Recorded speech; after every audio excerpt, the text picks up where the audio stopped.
Shop the Sherwin-Williams 4th of July sale and get 30% off paints and stains June 27th through July 7th. With prices starting at $34.29, it's the perfect time to transform your space with color. Whether you're looking to revamp your interior or exterior, we have you covered with bold hues, soothing neutrals, and everything in between.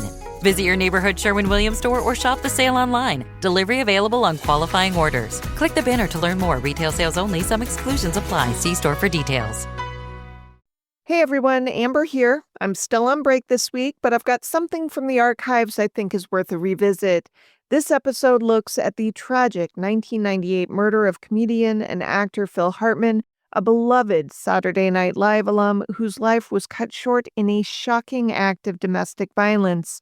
I chose this one in part because there's renewed interest in Hartman's early days thanks to a new documentary about his longtime collaborator, Paul Reubens, better known to most of us as Pee Wee Herman. The documentary, Pee Wee as Himself, sheds new light on Reubens' life and legacy, and by extension on the early days he shared with Hartman when the two helped build the bizarre, brilliant world of Pee Wee together. So while this episode focuses on the heartbreaking end to Phil Hartman's story, it also offers a look at the remarkable career that preceded it. I'll be back next week with a brand new episode, but in the meantime, here's a case that stuck with a lot of us for decades.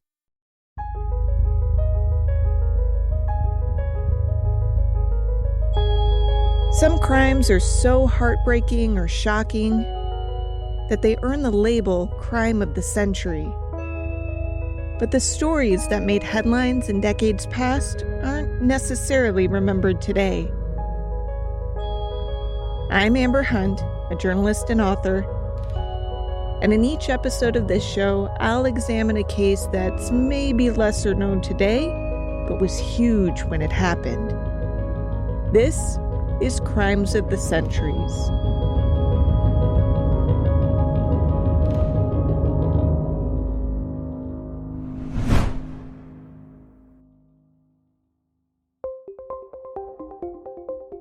Labeling something a crime of the century is inherently subjective. I mean, if I only chose cases that everyone agreed deserved the moniker, I'd cover nothing, or everything.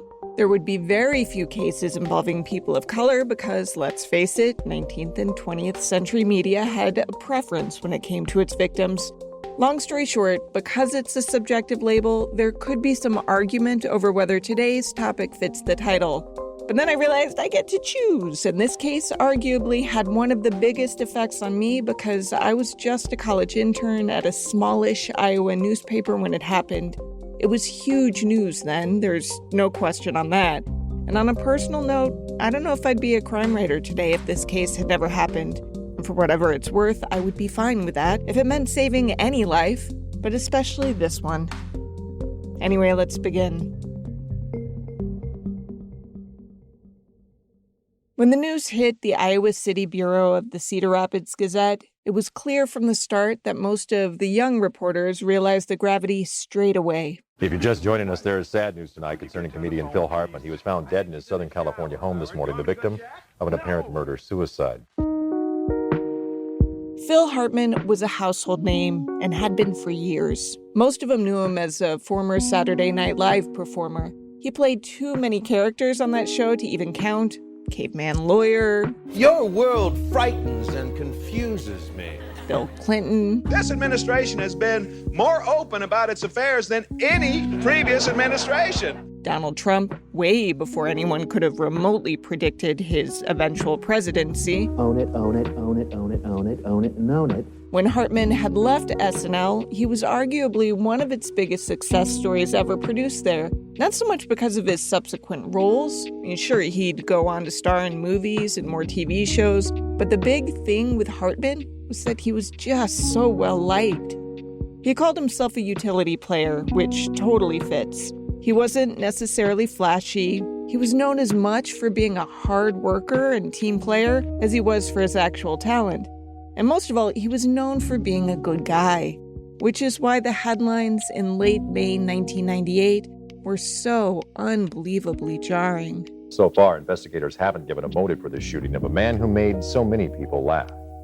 For a lot of people my age, this case resonated so much not just because it was horrific and unexpected and the victim so well liked, but also because it served as a wake-up call that even those who seem to have it all can lose everything because of a drug-induced, split-second decision.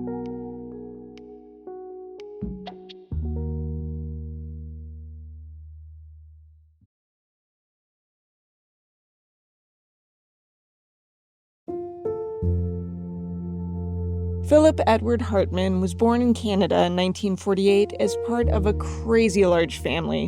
When he was born, he was the fourth child in a tally that ultimately would reach 8. His dad, Rupert Hartman, with an extra N at the end his son would drop for show business, was born in 1914 in Ontario. His dad was of German descent. His mother had been born in Ireland. On Rupert's wedding certificate in 1938, he listed his occupation as salesman, while his new wife, the former Doris Marguerite Wardell, was a hairdresser. Fun fact on that document, Doris was listed as a 19-year-old spinster to Rupert's 23-year-old bachelor. Doris's dad, Frederick, had died by the time his daughter was married. Nearly 20 years into the marriage, the couple moved from Canada to U.S. by way of Detroit. Their fourth son, Phil, was about 10 years old then, and already a performer. This is former People magazine editor Larry Hackett speaking to ABC. He was one of 8 kids, and he was the middle child. And like a lot of middle children, he's looking for a way to get attention. And he found that by being funny, doing voices, doing skits, he got that attention. It was a tight-knit family. Phil and his siblings even had a special language, as he told actress Rosie O'Donnell back when she had a talk show. I'm one of 8 kids. And my brothers and sisters and I spoke a secret language. We spoke a language, what we called egg Latin when I was a child, in which you put the syllable egg in every syllable before the vowel and after the preceding consonant. So it's not as complex as it sounds, but Rosie would be Regozegi. Phil would be Fagil. The secret language wasn't mere gobbledygook. I don't know why. My brothers and sisters and I could speak this fluently, and we used to be able to say nasty things without our parents understanding. But the Hartmans are a playful crowd. Playful bunch. Hartman loved watching comedy and was innately drawn to old school performers. Think Dick Van Dyke and Jackie Gleason.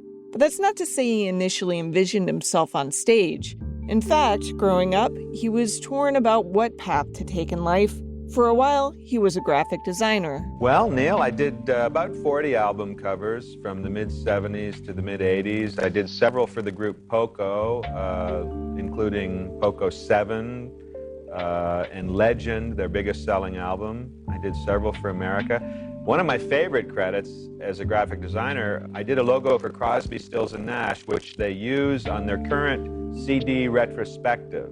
It's on the back of the CD with the tune titles superimposed over it. It's a CSN intertwined. And yeah, I used to be in the rock and roll world, and I rather enjoyed it, but the problem was I was spending 8 hours a day at a drawing board or more and by myself, and I really was going buggy.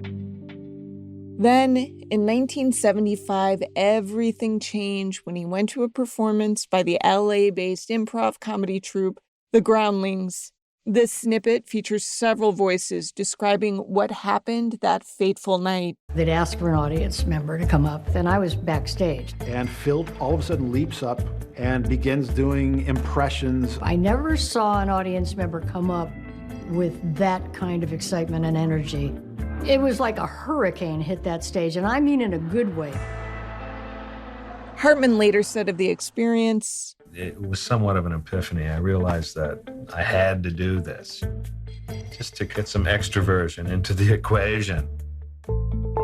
The Groundlings were so impressed with Hartman that they invited him to join the troupe.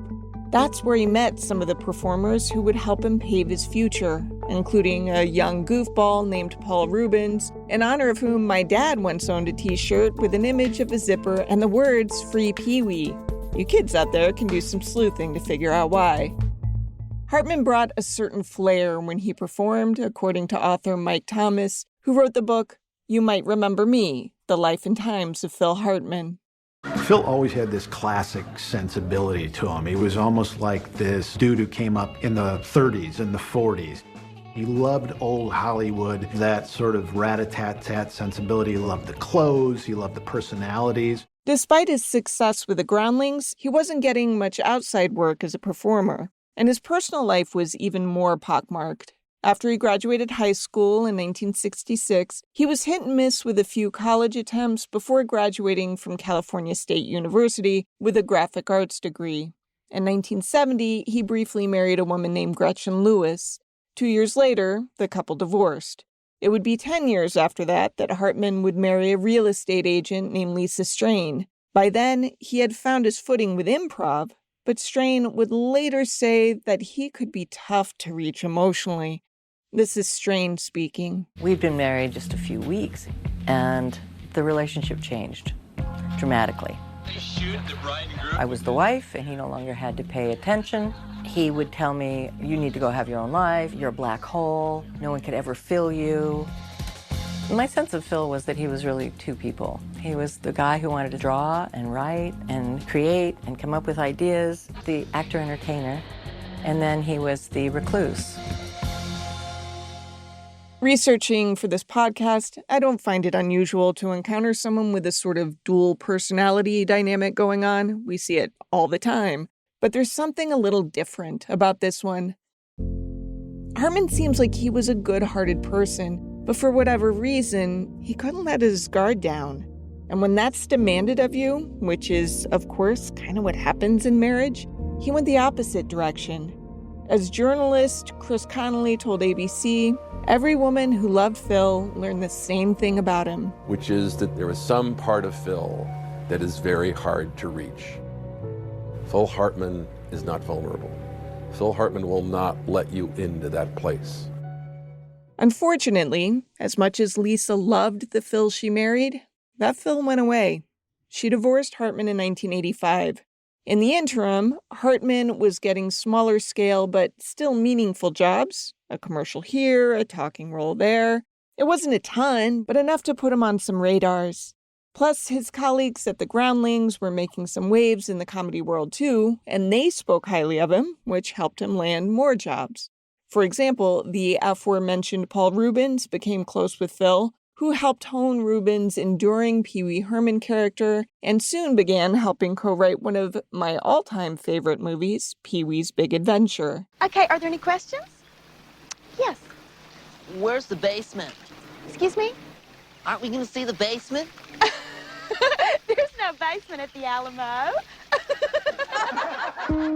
As Hartman's second marriage ended, his career seemed to just be starting, which sounds like it was a surprise, at least to him. He told a reporter that he did the comedy club scene as a way to meet women and have a social life. He said, quote, "I had not serious aspirations as an actor because I didn't think it was possible to make a living at it," end quote. His friends did think he could make a living at it, though. Actor Jon Lovitz, whom Hartman had met in the Groundlings, joined Saturday Night Live in 1985. Show creator Lorne Michaels had heard praise about Hartman from lots of people, Lovitz included, so Hartman was asked to audition. You can find his audition reel on YouTube. My name is Philip Hartman, and I'd like to introduce you to some of my characters. Mr. Music, this is my favorite character. His name is Chick Hazard. He's a hard-boiled private investigator. Phil's facial features harden as he slips on a fedora and lights a cigarette. It was midnight when it happened. I was parked in front of Four Fingers of Bourbon at the Swanee Club on La Brea Avenue. Most ex-flyboys were making babies and buying refrigerators. But in the aftermath of my POW experience, I'd rekindled a relationship with two old pals, Jack Daniels and Jim Beam. Later, Jon Lovitz joined him on stage. Hartman had been great solo, but you can see a shift when he has someone to play off of. Listen, I've got some news for you. Your contract isn't being renewed. The studio's letting you go. Level with me. If you're unhappy with my work, tell me now. All right. Everyone says you're the worst actor in town. Don't leave me hanging by a thread. If you're unhappy with my performance, just give it to me straight. All right, you're through. Do you hear me through? You'll never work in this town again. Your life is finished. What's the word on the street? Why, you... Around the same time, a friend set Hartman up on a blind date with a beautiful, aspiring model/actress from Minnesota. Vicky Jo Amdahl had moved to California and, like Hartman, was trying to find her footing. In June 1985, she'd been named a semifinalist in an Ultimate Showgirl competition hosted in Vegas at Tropicana's Tiffany Theater. She didn't win the competition, but her date the next year with funny man Phil went very well, forever changing the trajectories of both of their lives.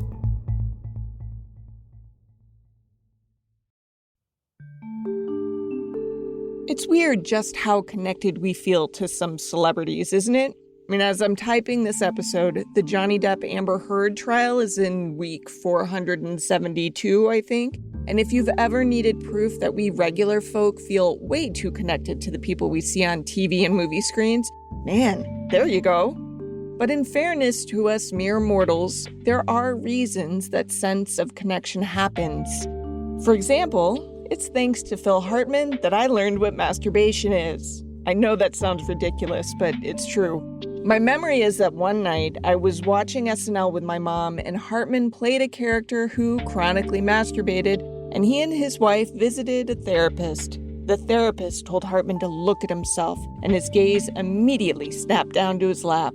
This led to me asking my mother the obvious question, my mother providing a quick and matter-of-fact age-appropriate definition for me, and while I have no idea which episode that was in and thus no way to confirm my memory is actually accurate, it doesn't matter because the point is that this complete stranger on television innocently ended up intertwined with me learning a pretty lasting life lesson when I was just a child. The point of that tale is to say that sometimes the celebrities we watch play unexpectedly personal roles in our lives. They're where many of us learn about life and love and mortality, and those types of memories make these strangers feel like people we know, even if we don't. Vicky Amdahl envied that connection that so many people seem to have with her husband. Not the TMI-specific connection I mentioned, just the general connection. She'd grown up to very young parents. Her dad, Donald, was 19, and her mother, Constance, just 18, in Thief River Falls, a town in Pennington County, Minnesota. She was a decade younger than Phil, born in 1958 to his 1948. Thief River Falls was a small town then, at about 7,000 residents, and it's not much bigger now. The population was shy of 9,000 as of the 2020 census. Vicky's brother, Greg Amdahl. Vicky, she was a really fun kid. She had a lot of friends. She was very artistic, creative. She would do a lot of drawing, and she was very good on the piano. She had so much going for her. She was bright and funny and tall and gorgeous, though when you look at her life in hindsight, it seems a hell of a lot of emphasis was put on those latter two attributes especially. An anecdote to illustrate. When you search for Vicky Amdahl in newspaper archives, the only mention is that 1985 Ultimate Showgirl article about her being a Los Angeles semifinalist. In that short story, all that's written about her is her given name, her height, 5'9", and her measurements, 34, 23, 34. She was tall and blonde and good-looking and probably a very big fish in a small pond. In her small town, she floored folks. Again and again, she heard she was somebody who could be a movie star. She looks like Grace Kelly. She was flawless. That's former SNL writer Donna Kaufman. So in my never-ending quest to find empathy, I imagine it was tough for Vicky Amdahl when she made her way to California and didn't make any significant waves. She had auditions. If you remember the goofy skit show Hee Haw, she reportedly tried to be one of those gorgeous farmers' daughters type girls who pops out scantily clad from the cornfield. The only real role she was landing, though, was as the girlfriend of a talented guy. She dated Rob Reiner, for example. And while Phil Hartman wasn't a household name when the two met, he was on his way to becoming one. Hartman fell for it fast, it seems, though in that sort of guarded, arm-distance way that hadn't worked out well for his previous relationships. He was in no way jealous that he wasn't the first Hollywood man she had dated, according to SNL castmate Julia Sweeney. I remember thinking it was funny and so Hollywoody that Phil thought her pedigree with another super famous guy was a plus. That was something that made her more valuable. He wanted that kind of person on his arm. I think for Phil, that was a sign of success. With the benefit of hindsight, of course, we can imagine that this might not bode well. Vicky, as a child, had been repeatedly praised for the superficial. It surely couldn't be a good thing to marry someone who maybe put a bit too much emphasis on the same. But at the same time, the relationship seemed almost serendipitous. Vicky, hoping to launch a new life with her new husband, created for herself a brand new start. She changed her surname in marriage, and also her first name. Vicky Omdahl was no more. She was now Brynn Hartman. Life for Brynn in California was quite different than it had been for Vicky in Minnesota, her brother said. I know she did start using cocaine, and she would tell me about parties she would go to and how fun it was, and that this cocaine was a great drug, and she had a problem with cocaine. She did too much cocaine. She agreed to come to Fargo, and she went through treatment. This predated Phil, to be clear. Phil knew she had had struggles, but if struggles precluded marriage, let's face it, we would all be single forever. On the whole, the two seemed to be a good fit, even if the early shine of the relationship began to dim. Brynn had their first baby, a son named Sean, in 1989, so 2 years into their marriage. Daughter Bergen followed in 1992. It must have been a whirlwind time for them. Phil's stint on SNL had started in 1986 and didn't end until 1994, when his kids were 5 and 2, respectively. By then, he was, without question, beloved on the show. And in interviews, he emphasized his connection with his family. In my personal life, I'm inspired by my own parents, and I'm inspired by my own children. You can see that inspiration in home videos that ABC included in its program marking 20 years since Hartman's death. Included were snippets of Brynn singing with the kids, Hartman joyfully playing Simon Says with them. My favorite moment is when young Sean is looking at his hand in that bemused, almost stoned way a kid looks when he's contemplating something for the first time. And over his shoulder is Hartman, imitating his son, looking just as bemused at his own fingers wiggling in front of his face. In this one shot, you clearly see not just how much Phil loved being a dad, but also how talented he was at imitations. It's kind of breathtaking. What makes me the happiest? Well, without question, it's being a father. Now, while it's clear that Phil and Brynn both love being parents, the whole married couple thing maybe wasn't as fulfilling. Brynn told people that Phil had promised they'd be a team, that he would help her with her career. But that didn't really happen. Brynn took acting classes and occasionally landed small roles in bit parts, and in fairness, she probably got the roles because she was Phil Hartman's wife. But I can imagine that wasn't really the life she had envisioned for herself while being endlessly praised growing up. But hell, Phil did try on some level to raise her profile. We know this because even though we only see her back, Brynn was part of his intro shot in the opening credits of SNL. He also brought her with him when he appeared on Howard Stern's radio show once. This is a snippet from that appearance, and just as an aside, note the emphasis put on Brynn's appearance here. But what did you do? Swimsuits, lingerie? Did a lot of swimsuits. She was a runway model for swimsuits. If he screws up this marriage, then there's something wrong with him. Oh, did you ever meet the other two wives? No. Were they ever Gretchen on the phone never wanted to meet the second one. Were they as beautiful as Brynn? No. In hindsight, the comment about never wanting to meet the second one is kind of chilling, because wife number 2, Lisa Strain, later shared that after Phil and Brynn had their first child, she'd sent them a congratulatory note. Brynn replied with 4 pages of vitriol, in which she threatened to rip Lisa's eyes out if she ever contacted them again. Lisa was so unnerved by the hostile response that she called Phil and told him about it. Yeah, he said, actually, there was an even harsher version, but it's partly my fault because Brynn asked if you were my soulmate, and I said yes, and that spiraled her out. Lisa never spoke to the Hartmans again. It's tricky trying to understand motivations for absolutely inexcusable actions. Nothing Phil Hartman did could ever justify what happened to him.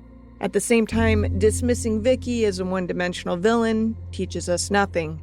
We all go through existential crises at various points in our life. We all question why we're here and what's the point. We all endure disappointments and frustrations. It's tough getting older, period.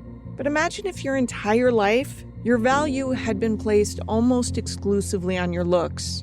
Brynn had 2 kids she adored, but she had no career, and her husband was so busy with work that he literally made it the focus of his monologue when he returned to SNL as a host in 1996. I've been so busy lately doing movies, talk shows, commercials. Hey, I'm not greedy.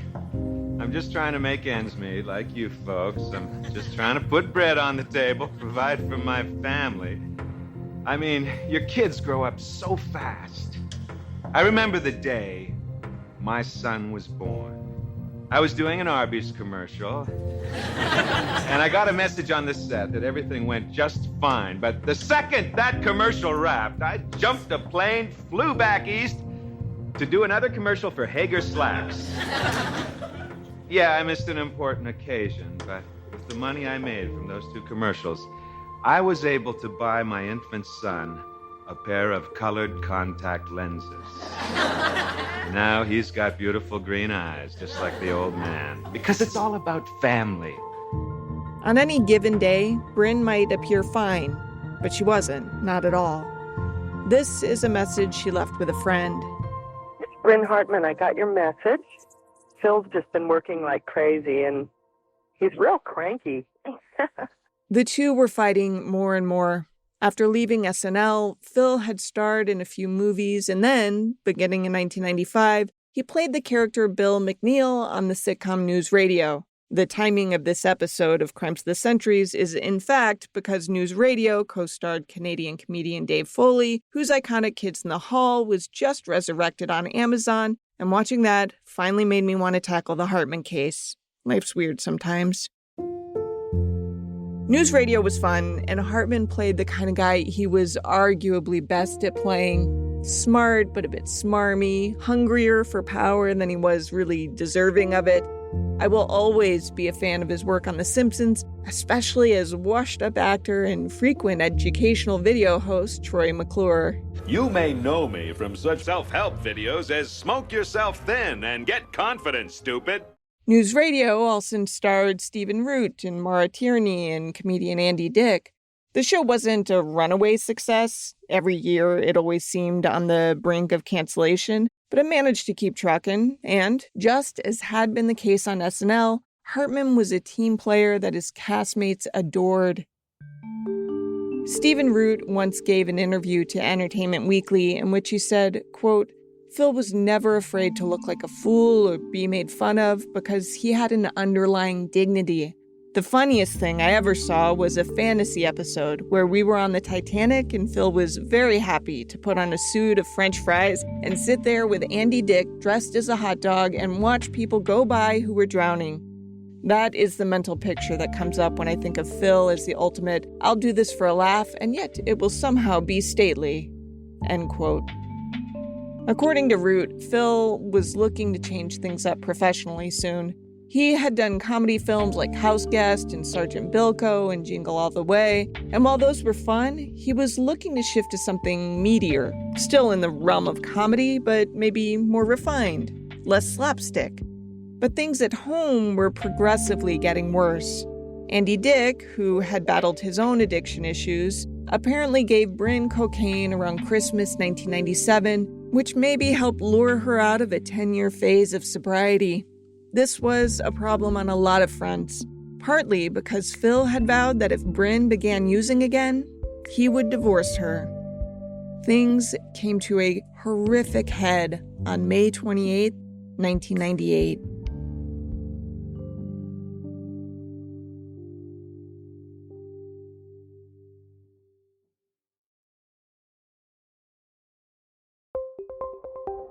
Her last night alive, Brynn Hartman saw multiple people in various venues, and they would all later say the same thing. She had seemed fine. Granted, she had been struggling for months. Andy Dick would later say that while he considered himself close with Phil, his news radio co-star, he had no idea about Brynn's cocaine problem or her bouts of rehab or the ultimatum Phil had given her. In an interview with Tom Green, Dick didn't deny that he had given Brynn cocaine at a Christmas party, though he also said he wasn't sure that he did do it, just he didn't remember and so accepted that he probably did. But he denied that that meant he played any role in what she would do later. It would be like if I died tonight because I asked you for coke and you said, yeah, I happen to have some that my friend gave me. Yeah, here, go, do it. And you didn't know I had a problem. Or you're like, oh, he must always do it. He's fine. It's like his vitamin C. It's vitamin to him. He needs it. And then you give it to him, but I die. Would you think you killed me? Can I say no comment? I don't know. No, I guess not. No. In fairness to Andy, he was suffering from addiction, and in between his supposed cocaine gift to Brynn and the Hartman's death nearly 6 months later, he'd gone to rehab. It isn't as though he'd walked around espousing the benefits of coke and handing out free baggies to anyone nearby. And it doesn't seem Phil held Andy responsible for his wife's relapse. In fact, Andy said that when he went to rehab in early 1998... I remember Phil calling. He was the only one. This will make me cry. And by the way, I love Phil. He was my surrogate father. He was my surrogate father because he was the only one that called me when I was in rehab. The only one. Yeah. The only one. But he also called me to say, hey, is it good? Because I think my wife needs to go. Yeah. And I'm like, yeah, it's real good. You should get her in here. Yeah. Did she have a problem? Yes, get her in. And then, of course, they were both dead months later. Here's what we know. Brynn, at least, seemed aware things were coming to a head. She was trying different avenues to get help. In mid-May, she had tried to reserve a space in a Malibu rehabilitation center for the first weekend in June, but had been told there weren't any beds available. Brynn also had her relationship on her mind, as evidenced by a romantic weekend retreat she had booked for Phil and her at a spa in Encino. On May 28th, Brynn had gone out with a friend, a woman named Christine Zander, and grabbed drinks at an Italian bistro. According to Zander, everything seemed fine. Zander, by the way, was a supervising producer on the sitcom Third Rock from the Sun, which is one of the few acting credits Brynn has on the Internet Movie Database. Apparently, she played a Venusian in an episode. That night, Brynn reportedly nursed 2 Cosmopolitans over 2 hours, didn't seem upset, didn't talk about any problems, and made plans to see Zander again the next weekend. But later that night, Brynn got home, and apparently she and her husband started to argue. Phil didn't like to engage, though. Instead of fighting with Brynn, he withdrew and went to bed. It was apparently part of their cycle, and usually it worked well enough. This night, it didn't. Instead of cooling off, Brynn got a .38 caliber handgun from a safe inside the house. Phil had gone to bed wearing a dark purple t-shirt and boxer shorts with cartoon dogs on them. Brynn fired 3 bullets into him at close range, then drove to a friend's house. That friend, Ron Douglas, didn't believe Brynn when she said she had killed Phil Hartman, but then Brynn showed Ron the gun. He must have still had doubts because he didn't call the police right away. In fact, he talked with Brynn for 2 or 3 hours at his house, trying to make sense of the story she was telling him. Eventually, he and Brynn took separate cars back to the Hartmans' Encino home, where their children, Sean, then age 9, and Bergen, 6, still slept. Once Ron saw the carnage, he called the police. Brynn holed up in the couple's primary bathroom. As police worked to remove the children from the home, they heard another gunshot. Brynn had emerged from the bathroom, laid in bed next to her husband, put a second handgun in her mouth, and pulled the trigger. At 6:20 this morning, police answered the report of a gunshot at the Hartman house. Officers were actually in the house removing the Hartman children when they heard another shot. Hartman was found dead in the bed. His wife was nearby, an apparent suicide. Later, Brynn's autopsy would show that she was still legally intoxicated. Her blood alcohol content was 0.12%, and had traces of cocaine and antidepressants in her blood when she died. It's hard to articulate what an impact this had on the entertainment world. For starters, it isn't often that the star of a TV show dies while the show is still on the air. Because news radio was such an ensemble effort, they tried to continue the show by scripting the unexpected heart attack death of Phil's character, Bill McNeil. His longtime friend John Lovitz took on a new role in the series to fill the void, but things were never the same. It no doubt didn't help that there was tension between Lovitz and Andy Dick. The former held the latter at least partly responsible for what happened to Phil, since Andy had provided Brynn coke in a relapse.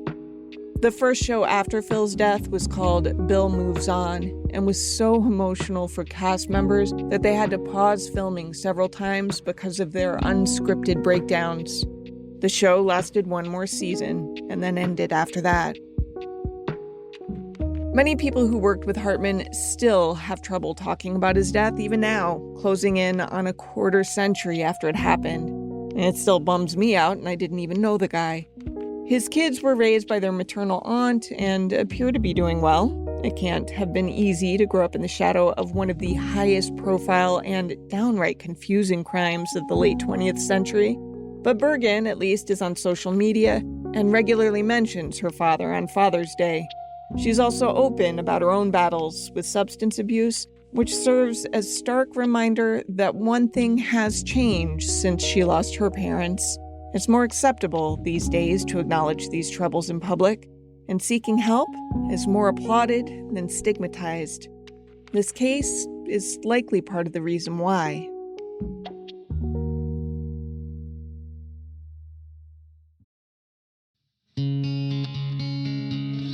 To research this story, I read and watched contemporary news coverage related to Phil Hartman in his heyday, as well as interviews with him and people who knew him in life. The ABC special, The Last Days of Phil Hartman, was especially useful for extra audio. I also referenced Mike Thomas's book, You May Remember Me From. In the spirit of ending this episode remembering the man for doing what he loved to do, rather than mourning him, here's one of my favorite Lionel Hutz moments in which he's talking with a fed-up judge on The Simpsons. And so, ladies and gentlemen of the jury, I rest my case. Mr. Hutz, do you know you're not wearing any pants? What? Ah! I moved for a bad court thingy. You mean a mistrial? Yeah. That's why you're the judge and I'm the law-talking guy.